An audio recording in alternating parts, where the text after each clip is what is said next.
Il y a des jours où tout semble en place. Les enfants vont bien, la maison est propre, le frigo est rempli. Et pourtant, quelque chose manque. Ce matin-là, Lina se leva comme tous les autres. Elle prépara le petit déjeuner pour ses 2 enfants, déposa des bisous distraits sur leur front et regarda son mari prendre son café sans un mot. Rien de méchant, rien de cruel, mais rien de tendre non plus.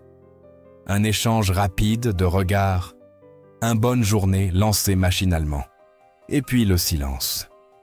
Ce silence, Lina l'avait accepté pendant des mois, peut-être des années. Elle s'était dit, c'est normal après tout ce temps. On ne peut pas rester passionné toute la vie. Mais ce jour-là, en refermant la porte derrière lui, elle sentit une lame invisible traverser son cœur. Pas de douleur violente, plutôt une fatigue, un épuisement de l'âme, comme si elle portait seule le poids d'un amour à 2. Elle s'assit dans la cuisine, devant sa tasse de thé encore fumante. Le soleil filtrant à travers les rideaux projetait des ombres douces sur la table, mais tout semblait gris à l'intérieur. Elle pensa, est-ce que c'est ça ma vie maintenant? Une maison calme, un mari présent physiquement, mais absent émotionnellement, des enfants qu'elle aime plus que tout, mais qui ne comblent pas ce vide silencieux. Elle ne voulait pas partir. Elle ne voulait pas le quitter. Mais elle ne voulait pas s'éteindre non plus. Des années auparavant, bien avant le mariage, elle avait voyagé seule dans un petit village de campagne. Elle se souvenait des collines couvertes de lavande, du ciel toujours bleu, et surtout, de cette femme. Elle s'appelait Madeleine. Elle avait 72 ans, une femme simple, toujours assise devant sa maison en bois, entourée de plantes séchées et de chats silencieux. Les gens venaient la voir pour lui parler, de leurs doutes, de leurs peines de cœur, de leur solitude. Et elle écoutait, toujours, avec ce regard qui transperce les murs qu'on met autour de soi, avec cette voix lente, comme un murmure dans le vent. À l'époque, Lina l'avait rencontrée par hasard en cherchant du pain chez la boulangère du coin. Elle s'était assise à côté d'elle, intriguée, et Madeleine lui avait parlé. Pas de grandes théories, pas de discours pompeux, juste des phrases pleines de bon sens, dites avec une douceur rare. Elle se souvenait d'une en particulier.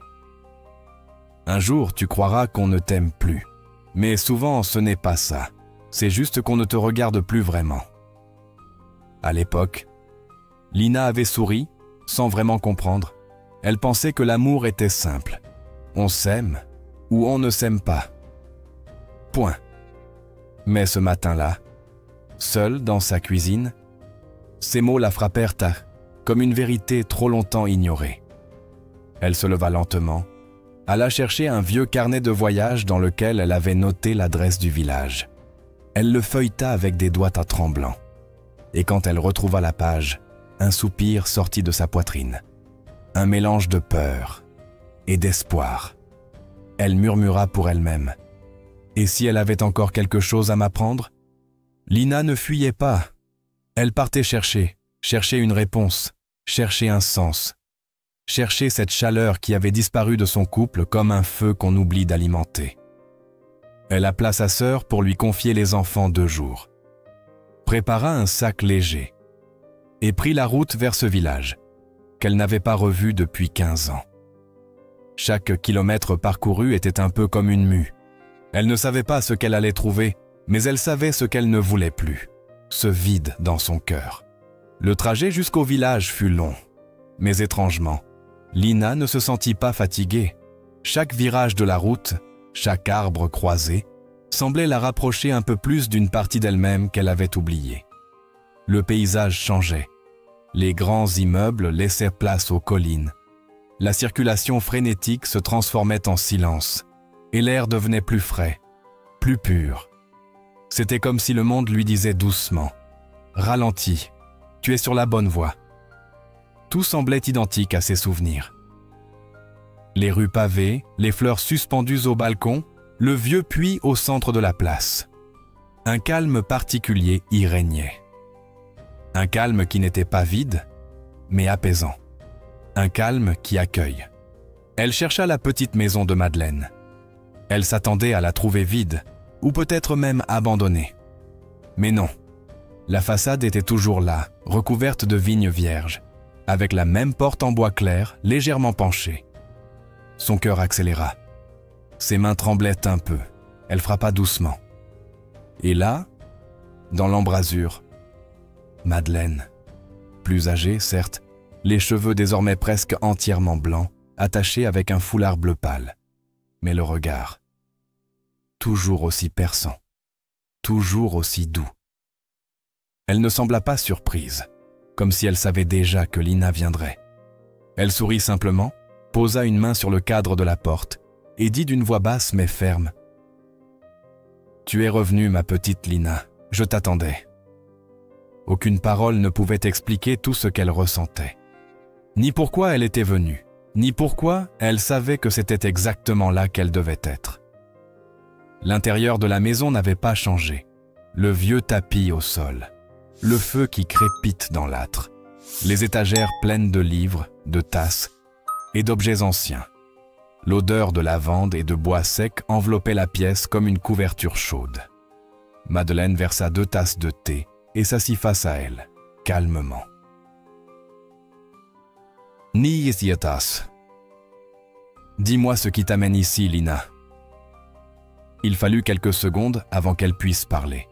Elle regarda ses mains, puis leva les yeux vers la vieille femme. « Je crois que je suis en train de me perdre, » murmura-t-elle. « Mon mari, moi, on est ensemble, mais on ne se voit plus. Je me sens invisible et je ne sais plus quoi faire. » Madeleine ne répondit pas tout de suite. Elle resta silencieuse, comme si elle respectait le poids de chaque mot. Puis, doucement, elle répondit : « Tu sais, Lina, ce que tu ressens, ce n'est pas rare. Beaucoup de femmes passent par là, mais peu osent moi l'admettre. » Elle se leva, prit un vieux carnet posé sur une étagère et le posa sur la table. « Ce carnet contient des choses que j'ai apprises en écoutant les femmes, celles qui ont souffert, celles qui ont aimé et surtout, celles qui ont compris que l'amour seul ne suffit pas. » Lina écoutait, les yeux grands ouverts. Jamais elle n'avait entendu ces mots dits avec autant de vérité, sans jugement, sans théorie. Elle sentait, au fond d'elle, que ce voyage qu'elle avait entrepris allait changer quelque chose. Pas juste dans son mariage, mais dans sa façon d'aimer, dans sa façon de se voir elle-même. Et ce n'était que le début. Madeleine tourna lentement les pages de son vieux carnet. Ses doigts tremblaient légèrement, mais son regard, lui, était d'une stabilité troublante. Lina observait chaque geste, comme si chaque mouvement de la vieille femme avait un sens caché. Finalement, Madeleine s'arrêta sur une page. Elle posa sa main dessus et dit doucement : « Tu sais, ma fille, beaucoup de femmes donnent tout ce qu'elles ont, mais oublient de se garder un peu pour elles-mêmes. » Lina cligna des yeux. « Comment ça ? Je croyais que l'amour, c'était tout donner. » Madeleine hocha lentement la tête, avec un petit sourire triste. « C'est ce qu'on nous a fait croire. Mais donner sans se préserver, ce n'est pas de l'amour. C'est de l'abandon de soi. » Un silence s'installa. Pas un silence vide, un silence qui frappe au cœur. Lina sentit une boule dans sa gorge. « Mais si je ne donne pas tout, il va croire que je m'éloigne. » Madeleine secoua doucement la tête. « L'amour saint, ma chère, ne demande pas que tu t'effaces. Il demande que tu restes entière. Pas que tu deviennes l'ombre de toi-même pour maintenir une illusion d'unité. » Elle ferma le carnet et ajouta d'un ton plus ferme : « Tu peux aimer de tout ton cœur, mais tu ne dois jamais oublier ceci. Ton cœur t'appartient d'abord. Avant ton mari, avant tes enfants, avant n'importe qui. » Elle comprenait, et en même temps, elle ressentait la douleur de cette prise de conscience. Combien de fois s'était-elle tue pour ne pas froisser ? Combien de fois avait-elle dit oui, alors que tout en elle criait non ? Combien de fois avait-elle espéré des gestes, des mots, sans jamais oser les demander, de peur de paraître trop exigeante ? Elle s'était perdue, dans l'amour, dans le don, dans le rôle de l'épouse parfaite. Et à force de vouloir maintenir la paix, elle avait créé une guerre silencieuse à l'intérieur d'elle-même. Madeleine se leva, prit une feuille blanche et écrivit quelques mots. Puis elle l'attendit à Lina. « Lis ça chaque matin. » Lina lut à voix basse.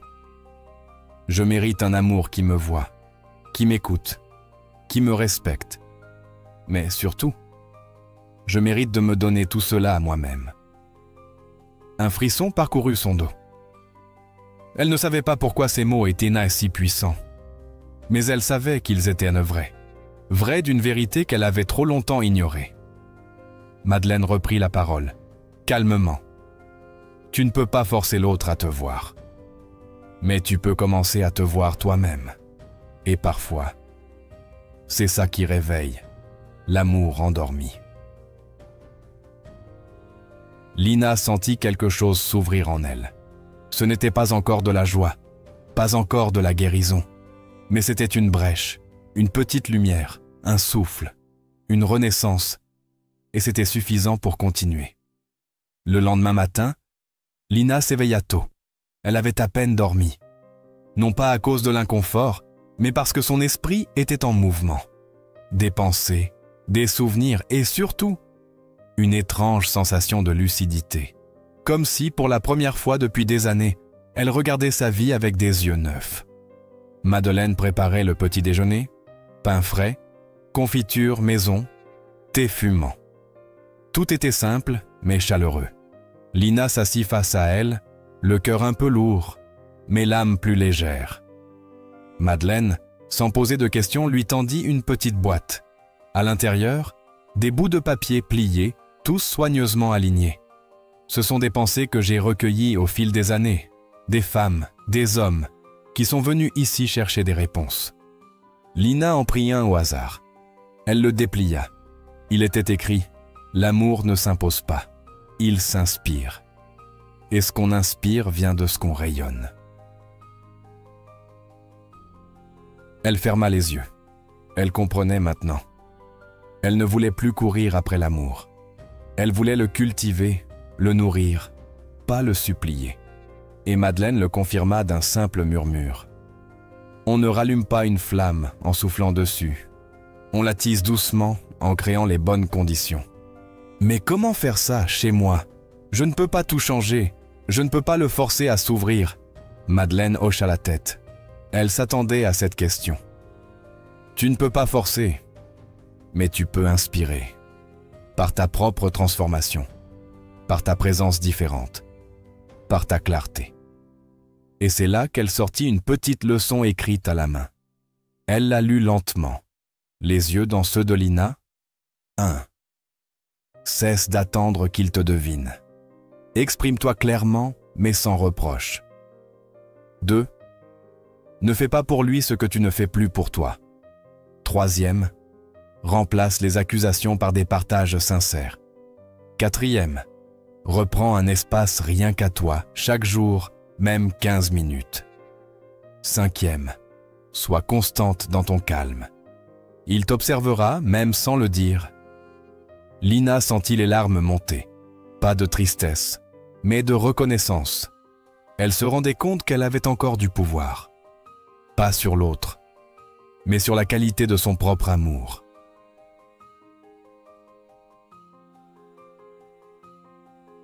Tu ne peux pas garantir qu'il changera, dit Madeleine. Mais tu peux changer la vibration dans laquelle il vit avec toi. Et parfois, c'est tout ce qu'il faut pour réveiller ce qu'il croyait lui aussi perdu. Ce jour-là, Lina ne repartit pas avec des recettes magiques. Mais tu peux changer la vibration dans laquelle il vit avec toi. Et parfois, c'est tout ce qu'il faut pour réveiller ce qu'il croyait lui aussi perdu. Ce jour-là, Lina ne repartit pas avec des recettes magiques. Elle repartit avec un regard neuf, des outils simples et surtout, une paix intérieure qu'elle n'avait plus ressentie depuis longtemps. Elle comprenait enfin. L'amour ne meurt pas toujours par trahison. Il meurt souvent par oubli. Et elle avait décidé de ne plus oublier. Le retour à la maison fut étrange, pas désagréable, mais chargé d'un silence différent. Ce n'était plus le même silence qu'avant. Ce n'était plus celui de la frustration, ni celui du vide. C'était un silence plein de conscience, un silence habité. Lina défit ses valises doucement, rangea le carnet, les petits papiers, et le mot de Madeleine qu'elle avait glissé dans sa poche. « Sois lumière ». Même s'il ne le dit pas, il la sentira. Son mari la regarda rentrer, un peu surpris mais pas curieux. Il la prit dans ses bras, brièvement comme toujours. Mais elle, cette fois, elle sentit le moment. Elle ne le suranalysa pas. Elle ne le jugea pas. Elle l'accueillit. Tout simplement. Lina changea quelques petites choses. Elle ne fit pas de grands discours. Elle ne lança aucun « il faut qu'on parle ». Elle replaça sa présence. Elle prit 15 minutes chaque jour pour elle. Elle reprit la lecture. Elle mit de la musique douce pendant qu'elle cuisinait. Elle recommença à s'habiller pour elle, et non pour les attentes. Et elle parla, pas pour accuser, mais pour dire ce qu'elle ressentait, ce qu'elle vivait, sans filtre mais sans reproche. Il mit du temps. Mais il écouta, pas avec des mots, mais avec ses gestes. Il resta un peu plus longtemps à table. Il lui demanda 2 fois si elle allait bien. Il lui proposa un soir d'aller marcher avec lui. Elle ne sauta pas de joie. Elle ne s'emporta pas dans l'illusion. Elle remarqua, et elle sourit, parce qu'elle avait compris.